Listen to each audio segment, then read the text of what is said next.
की expert teacher आप कह सकते हैं। इनको 30 से ज़्यादा अवार्ड मिल चुके हैं। चैप्टर्स कौन से होंगे और लीस्ट इंपॉर्टेंट चैप्टर जो सब्जेक्ट है उनको इक्वल बराबर बिल्कुल तैयारी करें। आपके हिसाब से हिंदी को कब सॉल्व करना है? नहीं है, बच्चा सबसे बड़ी गलती कर बहुत मेहनत करिए और मैं बहुत अच्छा करूँगा, लेकिन वो बच्चे पेपर के टाइम पे हिंदी पे ही जो उनका मेन सब्जेक्ट है उसी पे वो डाउन कर जाते आ रहा है। आपने नया शब्द सुना, आप बौखला गए, आप तुक्का मार के चले। को जो 17 18 पेपर देंगे, हिंदी को 16 को उनको रिवाइज करना है। कैसे 1 घंटे में, आधे घंटे में, 2 घंटे में पॉसिबल है रिवाइज करना? अगर है तो कैसे? नंबर इधर नहीं जाएगा, सारे नंबर आपको मिलेंगे। और टच बच्चों ने पर्यायवाची विलोम में बहुत गलतियां कर रहे हैं, बहुत गलतियां। और पत्र पत्रिकाओं का बच्चों जरूर ध्यान रखिएगा। तुक्का कैसे मारे? हिंदी में अगर उसने डिसाइड कर लिया कि तुक्का मारना है तो अब वो कैसे मारे? कोई बढ़िया ट्रिक बताइए कि वो तुक्का। बिल्कुल कहता है, तुक्का मारने का बता रही हूँ मैं, तुक्का नहीं कभी कहती बच्ची। हिंदी एक ऐसा विषय है जिसके साथ आप पूरा गेम खेल सकते हैं, पूरा game last time last answer तक खेल सकते हैं। टीचर का बहुत ज़्यादा योगदान नहीं होता, वो सिर्फ पत्र पत्रिकाओं का होता है। लग रहा है कि वहाँ पे जो टीचर की ड्यूटी है वो आपकी मदद करेगा, कतई मदद नहीं करेगा।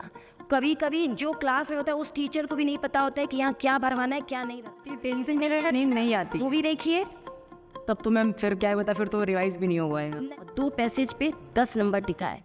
आप सभी का स्वागत है बी रियल न्यूज़ में। आज हमारे साथ हैं डॉक्टर लक्ष्मी मैम, जो हिंदी की एक्सपर्ट टीचर आप कह सकते हैं। इनको 30 से ज़्यादा अवार्ड मिल चुके हैं और अभी इसी साल हाल ही में आपको वुमेन ट्रांसफॉर्मिंग भारत अवार्ड मिला है। जी, तो मैं सीधा टॉपिक में आता हूँ कि जो इस समय क्या है यूपी पुलिस का। तो मैम इंपॉर्टेंट चैप्टर्स कौन से होंगे और लीस्ट इंपॉर्टेंट चैप्टर? जो सबसे बड़ा चैप्टर है वो गद्यांश। गद्यांश आपको आपकी सोच के अकॉर्डिंग समझ में आ गया, और गद्यांश यदि आपको पूरे नंबर दिला सकता है। पेट के भूमिका पे देखिए, कांस्टेबल, पुलिस, जीडी, किसी में भी देखिए, तो गद्यांश मेन आपका चैप्टर है, उस पर बच्चों को सबसे ज़्यादा ध्यान देना चाहिए।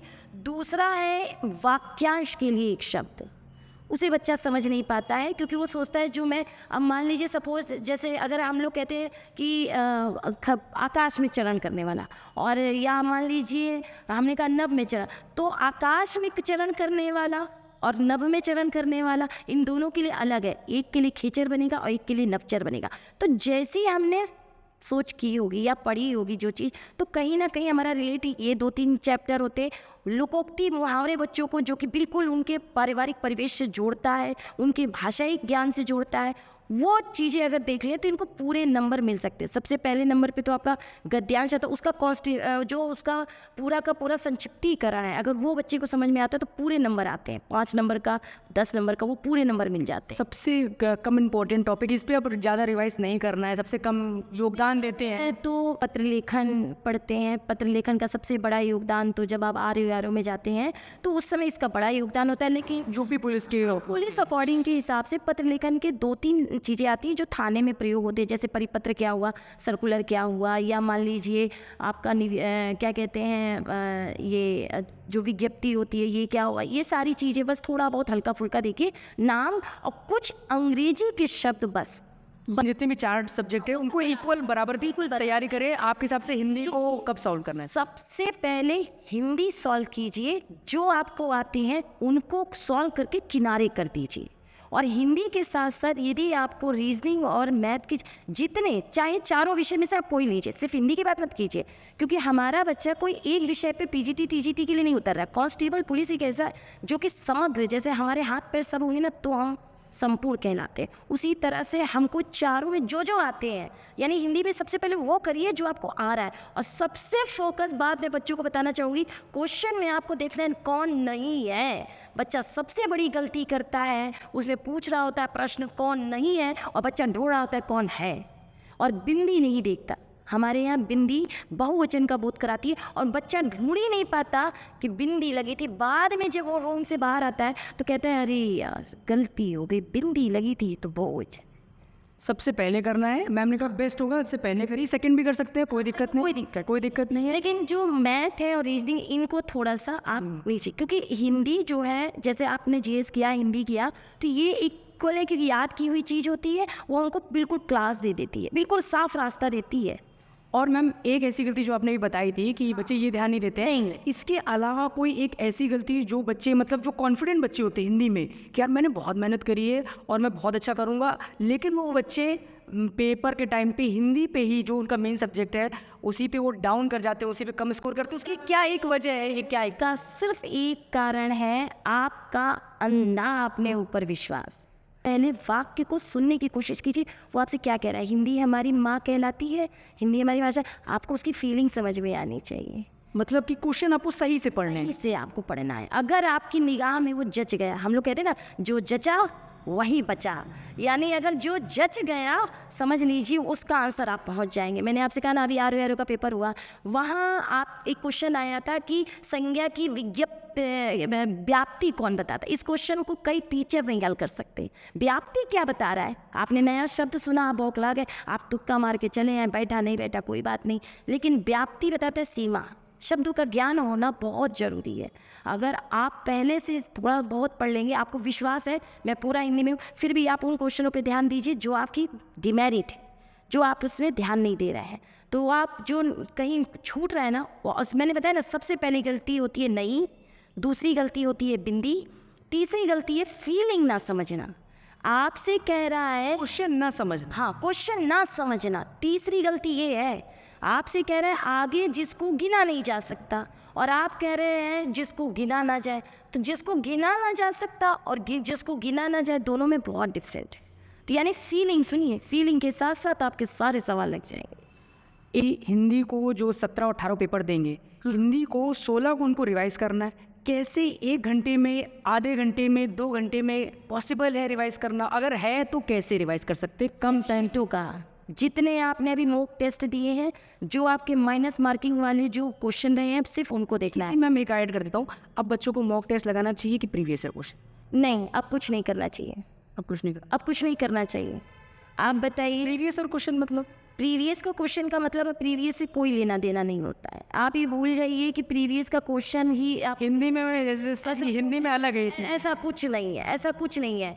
हो सकता है उसी क्वेश्चन को देगा लेकिन उसकी लैंग्वेज बदल देगा, हाँ, तो ठीक है। प्रीवियस क्वेश्चन पे ज़्यादा नहीं जाना है नहीं, हमको सिर्फ अपने मैटर पे जाना है। हमने जितना अभी तक मॉक टेस्ट दिया है, जो हमने एसटी लगाई है, हमने किसी कोचिंग में लगाई है, ऑनलाइन लगाई है, ऑफलाइन लगाई है, कहीं भी आपने किया है, उन पन्नों को उनसे बाहर अगर बिल्कुल नहीं आएगा आंसर, उससे ज़्यादा बिल्कुल नहीं। फास्टेस्ट वे यही, बिल्कुल, बस आधे घंटे में आपका सारा क्लियरिटी सामने आ जाएगा, क्योंकि उस शीट पे आपका ये लिखा होगा क्यों है, कैसे है। तो आपके दिमाग में कुछ, आप क्लासरूम में जाने से पहले ये तो बात कर ही लेंगे, मतलब दिमाग में फिक्स हो जाएगा कि हमने ये गलती की थी तो सर ने ये बताया था, मैम ने ये बताया था, तो ये चीज़ें आपको हमेशा याद रहेंगी और वहाँ गलती नहीं होगी। लेकिन हाँ, अब इस समय अगर आप किताब उठाएंगे तो ये डेफिनेटली है कि आपने जो पढ़ा है वो भी खो देंगे।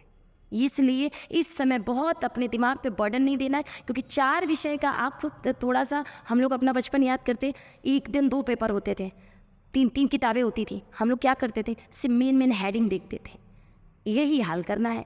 अब कोई प्रैक्टिस या कुछ इस तरह का करने का 2 दिन शेष बचे हैं, कितना पढ़ लेंगे यार सर, आप बताइए कितना पढ़ लेंगे? 3 चीज़ें जो मुझे समझ में आती, क्वेश्चन को समझने का प्रयास कीजिए, क्या पूछ रहा है। हिंदी में सबसे बड़ी बात होती है क्या पूछ रहा है। दूसरा, आपको याद रखिएगा, उत्तर 2 एक जैसे होते, एलिमिनेट करना सीखिए कि कौन सा सबसे नज़दीक का, प्रायोरिटी देना सीखिए। प्रायोरिटी, जैसे मान लीजिए उपकार को ना मानने वाला कृतज्ञ कहलाता है, लेकिन अगर ऑप्शन में नहीं है तो हम विदेशा शब्द लगा सकते हैं, एहसान फरामोश। तो आप दिमाग में एक्चुअल ये बिठा के रखिए, कौन पहले है कौन सेकंड है, हमें प्रायोरिटी देना किसने सिखाया है और कैसे दिया है। तो आपके आंसर 1 नंबर इधर नहीं जाएगा, सारे नंबर आपको मिलेंगे। और मेरे ख्याल से बच्चे बहुत परेशान होते हैं। मैं अभी तक, कल भी मेरा लास्ट एक क्लास होना है, फाइनल टच, बच्चों ने पर्यायवाची विलोम में बहुत गलतियां कर रहे हैं, बहुत गलतियां। सिर्फ इसका रीज़न ये है कि वो तुक्का, और वो जो कहते हैं ना कि 101 तरीके तुक्के लगाने के, इस पे तो नहीं फंस रहे हैं कि ये सही होगा, ये सही है। हाँ, लगता है मुझे ये ज़्यादा सही। हाँ, ये इस तरह से वो कर रहे हैं। इस तरह से ना करने के बजाय शब्दों को और वाक्य को, प्रश्नों को ठीक से समझे, प्रायोरिटी देना। जैसे जीडी में एक आया हुआ क्वेश्चन, बहुत हल्का क्वेश्चन था सर। पहले एक बार क्वेश्चन आया कि मनुष्य की मूलभूत आवश्यकताएं कितनी होती, तो इसका आंसर था रोटी, कपड़ा, मकान, 3 मानी जाती है। फिर उन्होंने कहा जीवन की मूल आवश्यकता कौन होती है, और 4 ऑप्शन में रख दिया, रोटी, कपड़ा, मकान। अब इनमें से बताइए दुनिया की सबसे पहली आवश्यकता क्या है, रोटी। अब ये बताइए ये क्या IQ लेवल है? आजकल हिंदी में वो क्वेश्चन ही बहुत कम आते हैं जो आपने, हाँ मैं मानती हूँ 20% वैसे क्वेश्चन आते हैं, 10% वो रखते हैं जो लेवल चलता है। और पत्र पत्रिकाओं का बच्चों जरूर ध्यान रखिएगा। पत्र पत्रिकाएं इस बार मोस्ट इम्पॉर्टेंट है। छायावाद, प्रगतिवाद, प्रयोगवाद, ये 3 काल पूछे जा रहे हैं। आप शुरू से लेकर 6 महीने के अंतराल का देख लीजिए, ये 3 काल के प्रश्न आ रहे हैं। आदि काल, भक्ति काल से बहुत कम आ रहे हैं। जेन्युइन जो हम लोगों ने इंटर हाई स्कूल में पढ़ा था वही आ रहा है, बाकी सब कुछ ये आ रहा है, छायावाद, प्रयोगवाद और प्रगतिवाद। एक क्वेश्चन मैम ये है कि ये स्टूडेंट की फीलिंग से जुड़ा हुआ है। ये है कि मैम जैसे मैंने किसी बच्चे ने टारगेट बनाया कि मुझे इतने क्वेश्चन, मतलब अगर मैंने इतने क्वेश्चन कर लिए तो मैं इस पर अंधी अब नहीं मारूंगा, सेफ प्ले करूँगा, चाहे वो 30 में 15 हो, 20 हो, जितना भी नंबर हो। जैसे आते हैं बिल्कुल। तो अब अगर जैसे उनका जो एवरेज है वो उससे कम हुआ, तो मैम ये बताइए कि बच्चा तुक्का कैसे मारे। हिंदी में अगर उसने डिसाइड कर लिया कि तुक्का मारना है तो अब वो कैसे मारे, कोई बढ़िया ट्रिक बताइए कि वो तुक्का मार सके और उस तुक्के में थोड़े सही भी हो जाए। तुक्के मारने का सबसे तरीका सटीक होता है। देखिए हम लोग कहते हैं कि हमने तुक्का जानते हैं क्या होता है सर? हमने कभी ना कभी किसी किताब में वो शब्द सुना होगा, किसी के मुंह से सुना होगा, किसी टीचर के मुंह से सुना होगा, कहीं देखा होगा। यदि आपका माइंड बिल्कुल कहता है, तुक्का मारने का बता रही हूँ मैं, तुक्का नहीं कभी कहती बच्चों को तुक्का लगे, लेकिन लास्ट ऑप्शन जब नहीं कुछ है ना, कहते हैं ना कि हाथ पैर तो मारो कम से कम, तो हाथ पैर मारने का एक सटीक तरीका है कि पहले उस लाइन को पढ़िए, आपको जो फील हुआ और जिस पे पहली निगाह टिकी समझिए वही ऑप्शन है। A, B और राम और श्री राम और क्या कहते कृष्ण और दुर्गा कोई नहीं है। एक ये दिक्कत है जैसे कि 4 ऑप्शन पढ़े, पहला पढ़ा, दूसरा पढ़ा, तीसरे चौथे तक गए नहीं, लेकिन वो वही तो में मज़ा आ गया कि यार ये होगा पहला ही। हाँ फिर क्या मैंने इसमें आप कभी कोई टीचर क्लियर नहीं कर पाएगा और ना इसका कोई तरीका। इसका सिर्फ एक है कि जो आपके कॉन्शियस में होता है, जो हमारे दिमाग का कॉन्शियस होता है, वो जाग जाता है, वो उस क्वेश्चन को देखते ही क्लिक करता है, वो क्लिक करता है। आपकी बस उसी पे अटके रहिए, आपका आंसर वही सही होगा। अगर आपने जरा सा भी ऐसी घुमाई तुरंत आपका आंसर घूम जाएगा। तो इसलिए बच्चों अगर तुक्का भी मारना है तो सिर्फ उस पर करो जिस पे निगाह टिके। निगाह टिक गई तो समझो वही आंसर है, नहीं तो अन्यथा ये चीज़ उस पर अप्लाई कर सकते हैं जब 2 ऑप्शन फंस गया हो। 2 ऑप्शन में, हाँ 2 ऑप्शन में बस तो बेस्ट होगा तब। 4 पे तो बिल्कुल ही नहीं कर सकते। 4 पे तो कहीं कोई तुक्का नहीं बैठेगा, शो ही नहीं करेगा। लेकिन 8 क्वेश्चन करके आए और एक इसलिए गलती हुआ, देखिए मैंने बताया ना, उसमें कह रहा है कौन सा इसमें विशेषण है। अब बच्चा जान रहा है, जल्दी की वजह से वो नहीं करके देख पाया, इसलिए मैं लग रहा है हिंदी का पेपर कैसा आएगा, कोई एक हाइपोथेटिकल क्वेश्चन है। नहीं, ओवरऑल कांस्टेबल के पेपर से हिसाब से जो भी पिछले विगत वर्षों में जो भी पेपर हुए हैं उसके हिसाब से पेपर इस बार का लेवल ठीक रहेगा। लेवल ठीक रहेगा मतलब थोड़ा ज़्यादा वो लग रहा है कि पेपर नहीं होगा या कुछ होगा तो गलत फहमी में है। आप सरकार की रणनीति देख रहे हैं, यूपी में इस बार वो वैकेंसी करा लेंगे और ये तय है कि बहुत सारे जो बच्चे हमारे कई सालों से बैठे हुए हैं उनके भविष्य का निर्धारण ये परीक्षा कर देगी।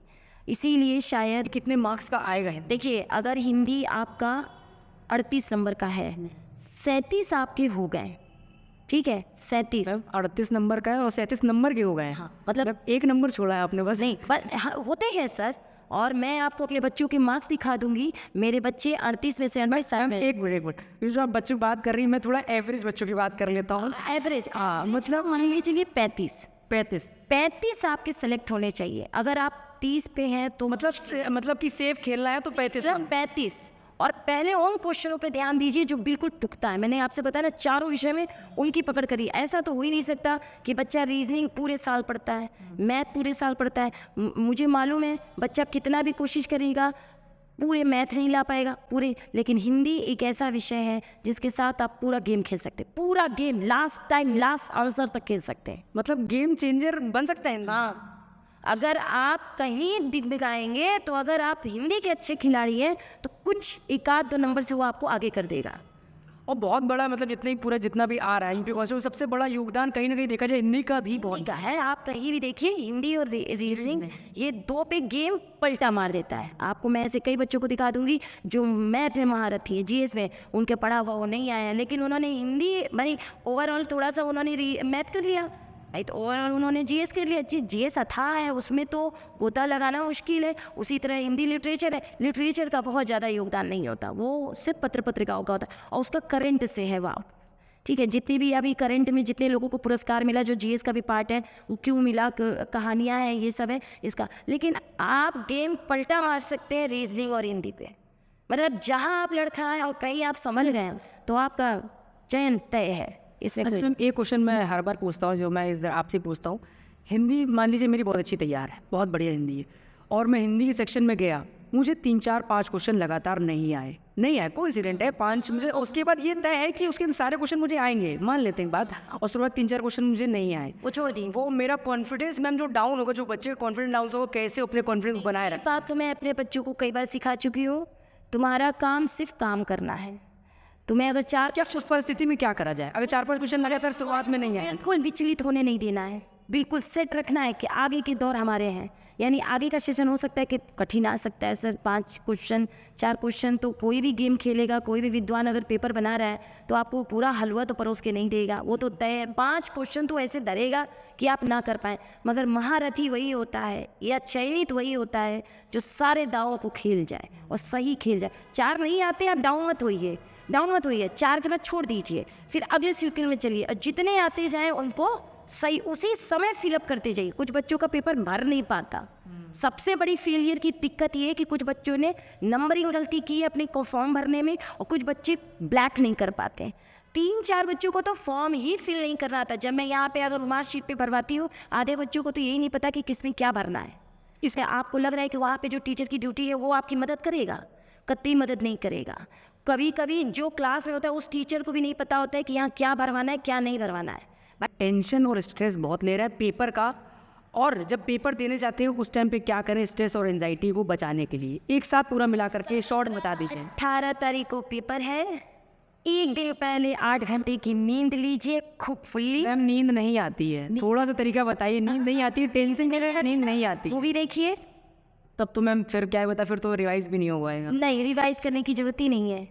आपको ऐसा लगता है जब आदमी को टेंशन होता है ना, और टेंशन में हम बहुत कुछ भूल जाते हैं, सही चीज़ नहीं कर पाते, और टेंशन हटाने के लिए क्या करना है, थोड़ा सा रिलैक्स हो सकता है तो थोड़ा सा एकांत में बैठ के सारी चीज़ों को एक बार ध्यान से देख लीजिए, माइंड को सेट कीजिए, खाइए आराम से, 2-3 घंटे आराम कीजिए, और बस चीज़ों को पढ़ना पलटिए, कुछ मत करिए, कहीं कोई मैराथन मत लीजिए। अब कुछ पूरा मत पढ़ो, क्वेश्चन पढ़ो, क्वेश्चन की लाइन पैसेज में ढूंढो।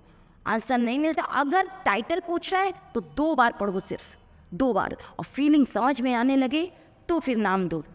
और ये सबसे बढ़िया तरीका है सर। 2 पैसेज आने हैं और 2 पैसेज पे 10 नंबर टिका है, और जितनी चीज़ें उसने की है सिर्फ उन पन्नों को पलट ले, उसके 38 नंबर कहीं नहीं जाएंगे। 37 तो मुझे विश्वास है कि बच्चा 35 तो लेकर आएगा। साथ ही साथ आपके चैनल का बहुत आभार करूंगी कि जिन्होंने योग्य अनुभवी टीचरों के पूरे प्रकरण को सामने लाया, और बी रियल न्यूज़ तक बने रहे। अभय सिंह।